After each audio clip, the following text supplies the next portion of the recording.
আগ্নেয়াস্ত্র পাওয়া গেছে। একটা কলেজের মধ্যে আগ্নেয়াস্ত্র পাওয়া যাচ্ছে, যেখানে হারমাদদের আড্ডা হবে, অ্যান্টি সোশ্যালদের আড্ডা হবে, সেখানে হাতিয়ার থাকবে, মদের বোতল থাকবে, বাকি সব কাজ। কসবা ল কলেজে কি হলো? ওদের পার্টিরই কর্মীকে নিজের পার্টির নেতাই ধর্ষণ করছে। এই তো কলেজগুলোর হাল।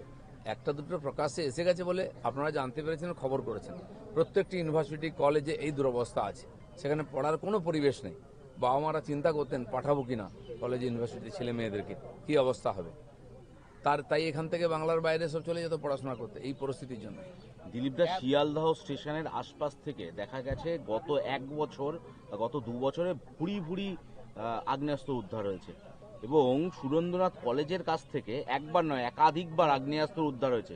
এই কলেজগুলো কি কাজে লাগানো হতো? কলেজ ইউনিভার্সিটি যেখানে মানুষ সন্দেহ করবে না, সেখানে সবচেয়ে বেশি অকাজ কুকাজ হয়েছে।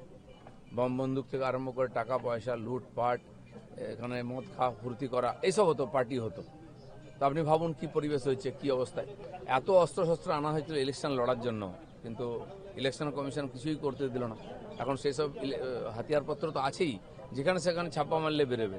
মানুষ যেগুলো জানতো টিএমসির অফিস থেকে মজুত করা সরকারি মাল পাওয়া যাচ্ছে, লোকেরাই বার করছেন দরজা ভেঙে, আর ক্ষেতের মধ্যে টাকা পাওয়া যাচ্ছে। ভাবতে পারছেন কি অবস্থায় পৌঁছেছে পশ্চিমবাংলা এই 15 বছরে। তারপরেও বড় বড় কথা বলছেন ওনারা। মানুষ অনেকটা সংযত হয়ে আছে আমরা বলছি বলে। মানুষের আর ধৈর্যের বাঁধ ভাঙবেন না, এইসব ড্রামা বন্ধ করুন, ক্ষোভ বিক্ষোভ বাড়িতে যান। রাস্তায় শুয়ে পড়ে আর নাটক করছেন আপনারা। জীবনে তো রাস্তায় বেরোলেন না, খালি ড্রামা করলেন, 2 নম্বরই মাল, লোককে লুটপাট করে খেলেন, ফুর্তি করলেন ঠান্ডা করে। এখন এই বিক্ষোভ এসব ড্রামা কেন করছেন?